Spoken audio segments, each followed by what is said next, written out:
Good morning, this is meteorologist Steve Grzanowski with your weather briefing storm scoop update for Monday, December 14th, 2020.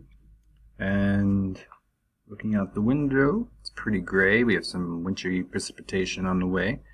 And then Wednesday is the day. So we have a lot to talk about, so let's jump in. Current surface map for the day. Here is our disturbance for today, moving east-northeast, let's just say. Should be getting flakes into northern New Jersey in about half hour or so. New York City will mostly see rain with this. There's a chance that it transitions into some snow, maybe bringing a trace. But remember, it's also been very warm, so I think it's hard for the accumulation to be happening there. Here are our two systems that we have to play with, and now this is today's system shooting off, and this is our Wednesday, Thursday person storm guy that's already pretty amped, moving through the west. What will be the track that they take? We'll talk about that in a moment. So our main shortwave is set to move through the Four Corners region today. Here it is, as you just saw. Get into the Rockies tonight. Regardless of where the heaviest axis of snow is, this looks to be a very high impact event for the Northeast as true Arctic air meets an abundance of moisture. I will say that I have been ringing the bell of the other meteorologists that I work with, colleagues, where I just feel like the GFS has not handled this well. The Euro has been pretty locked in. There's actually another model I think is going to be the winner.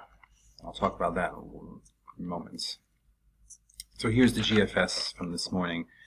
A bit further north of where it has been, but in general it is the outlier. It is a model that has continuously kept the storm south on other models, although it still keeps the higher amounts in sort of the same areas we were talking about. But the diminishment over area will be pretty vast. The gradients, that's the word I'm looking for. So here's the Euro, still bullish to the end. It's been bullish the whole time. You're going to stop seeing those huge amounts now as things come in line. One of the things I do want to talk about this storm is it's not one that's just going to sit there for 24 to 36 hours and bring a deluge of precipitation to the area. It's actually going to be quite quick. The winds aren't going to be too much to handle. It's really going to be the snow. And as I said, I've been really toying with a more northern pull or bump than what the GFS was showing here. I think you should be bringing the pinks up a little further here and then onwards and upwards. I think the gradient's too much here as well. But what that also means is if it does take a north-northwest bump, mixing along the coast and New York City will be an issue, and that's my expectation.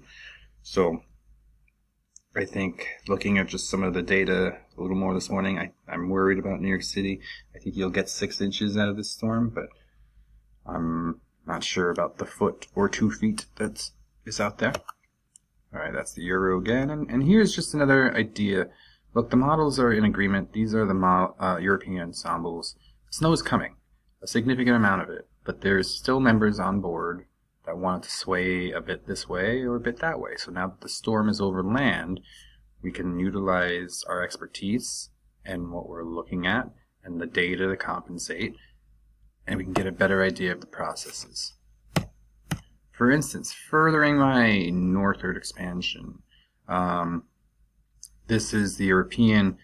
The ensembles are now plotting northwest of the mean.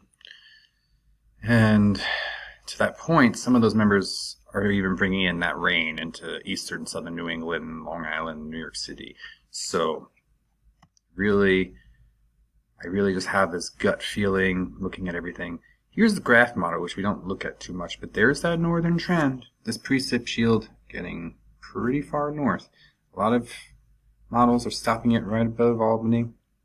I think it gets higher than that. I do. Here's the NAM. The NAM is north. Now, the NAM always has a little bit of a north bias. So we'll see if that pulls back a little bit, but I think a lot of these are on the same ball here. I shared with our members a drawn map this morning. This is a better visual interpretation of what I'm expecting. I actually may be too bullish with Long Island. I think maybe shave off 2 inches or so, even into the city. We're going to play with this a little more, but this is just our first call. So once the 12Z data comes out, specifically the Euro and the Canadian, which I think has the best handle on this, we'll make some adjustments, but it's coming. So now we'll fine-tune it. I'm meteorologist Steve Krasnowski. Have a great day.